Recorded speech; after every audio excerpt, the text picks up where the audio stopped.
I know for a lot of people, mental health is a buzzword, and I don't just mean that it's something that we chat about. While it is just something that we chat about, it's also a literal social crisis right now. In a lot of people's minds, it is an endemic all on its own. Mental health, a lot of times, is directly related to disappointment in life. We didn't get what we wanted. We didn't get the promotion or the relationship or the opportunity that we thought should have been ours, and that depression sets in. Sometimes it's a chemical imbalance or a medical issue. Sometimes it's just purely relationship or just life by itself. Stress that pushes us to the edge.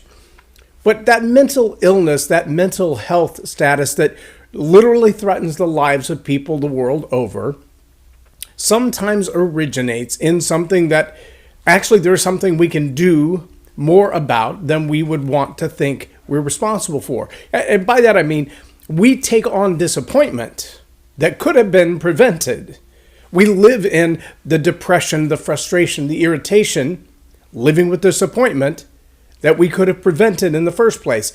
And leaders really should take a primary role in avoiding that kind of disappointment. And that's what I want to talk about today on Leading Leaders.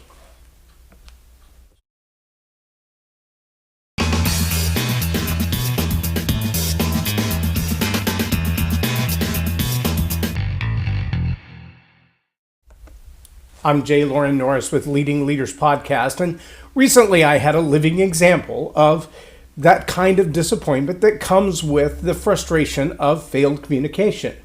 I had a client contact me and say, hey, I need you to do this particular thing for me on this particular date, but I need you to do it really on a tight budget because we're on a tight budget, and all the explanations come behind it. It's a charity event. It's for my birthday. It would be a great gift if you could discount it, et cetera, et cetera, et cetera. And so after all of the hard selling, if you will, by the potential client to discount the price, I agreed to negotiate it to a significantly lower price to do the specific thing that I was being asked to do. And I agreed that the job's really not that hard based on what you're asking me to do. And although that price is about 30% of what I would normally do it for this particular scenario, I'm okay to do that. Well, yesterday, I had to tell that client, I'm not going to serve you at all. And it seemed to be a mutual agreement because the client's expectations had nothing to do with the client's original request. What the client wanted done was about 10 times the magnitude of, not that I'm incapable of, but I am unwilling to do for the price that was negotiated. If you ask me to mow your front lawn and I show up with a push mower and really what you need done is harvesting a field of 10 acres, it may not be that I'm incapable of harvesting a field of 10 acres, but the original project that you sold me on that we agreed to do for the tools that were provided and the cost that was negotiated is not the scope of what your expectations are. Now, this is not a slam on the client by any stretch of the imagination. All I'm saying is that we often find ourselves, especially as leaders, in a position that maybe we've hired someone with a certain expectation in mind based on what their resume said, or based on their skill set, or based on what was on their interview application. They're capable, they're competent of doing this grand scale of things. But when they show up to work every day, they want to sit in the corner and minimize their exposure and not do half of what they're capable of, and not even close to what we need them to do. Well, both of those scenarios have the same problem at root, and that is a failure to clearly communicate expectations from the beginning. What happens in relationships, one-on-one personal relationships? Well, I thought you were going to be more like that, and I thought you were going to be more like that. And it just doesn't happen that way. I mean, I can take it back to my own personal marriage. Now, nearly 28 years in the first couple of months of our marriage, there were some changes that I had to come to grips with, that my expectations of a wife and what my wife was willing to do or expecting to do herself, those were not the same. Now, I think that's probably true of most marriages as two people come together in their lives and they're like, well, I thought a wife was like that. Well, I thought a husband was like that. And it's not the case at all. In fact, It's what the growing pains of the first 5 to 10 years of marriage are always like. And unfortunately, it's where the 7-year itch comes from. That's when people say, I'm done, I quit, I'm out, I can't do this anymore because you're not living up to my expectations. And the problem remains the same, a failure to communicate clearly what those expectations are. In fact, with my client last night, I was asked, well, why didn't you do this? And how come you don't provide this? And how come you don't have this? And how come you don't have this? And I said, look, I have all that. But that's not what you asked for. What you asked for was A. What you're expecting me to deliver is B plus 72. Those are not the same product. And if you want A, then the price we negotiated is fine. The products, the services, the details come with that package. That's what you get. But see, it's really hard to go to McDonald's and order a deluxe pizza. It's not on the menu. You're in the wrong place to get that. If you wanted that, you should have went down the street to Pizza Hut. Now the deluxe, the supreme pizza, all the goodies are on it. Do you want pineapple or not? Do you want jalapeno peppers or not?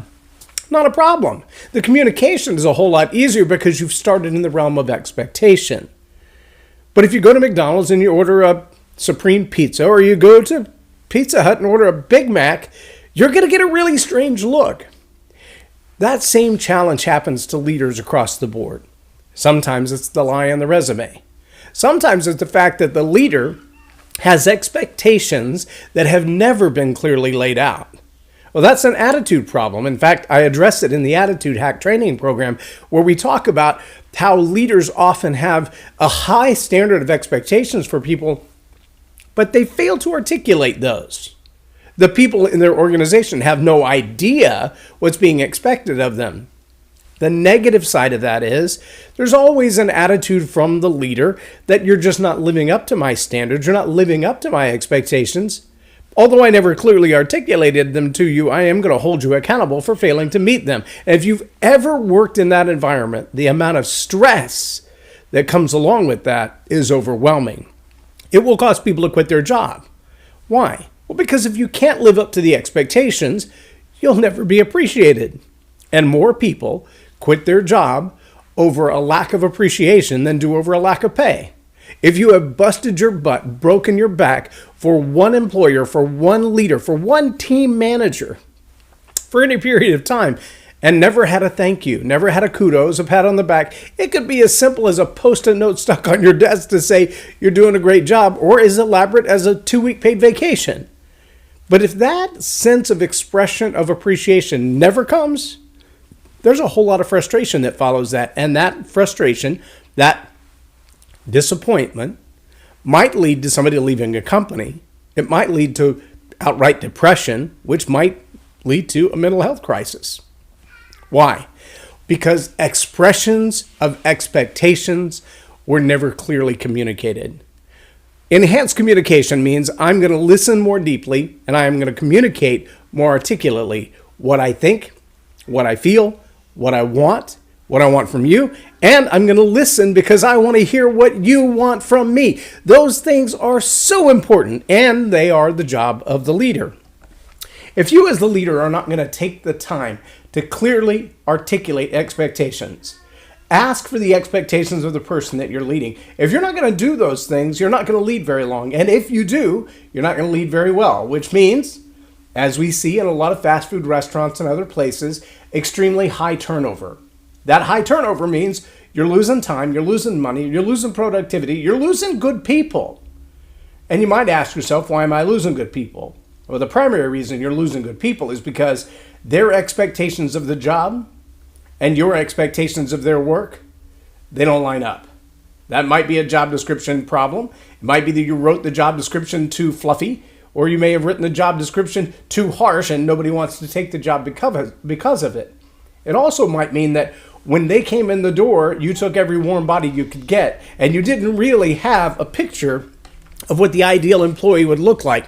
Not their skill set, not their temperament, not their personality. I don't care if you're hiring vendors, contractors, full-time employees, or on a dating website looking for somebody. If you're not clear about what your expectations are, it's going to be really hard for anybody to fill that gap.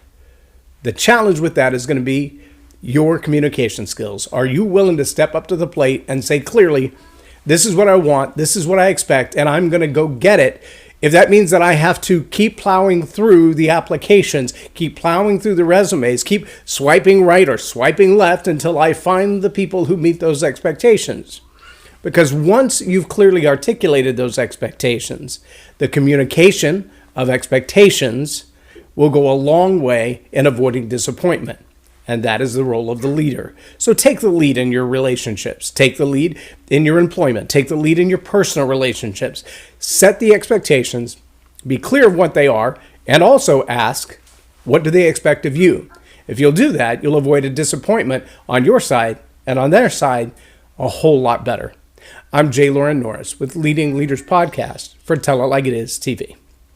Have a blessed day.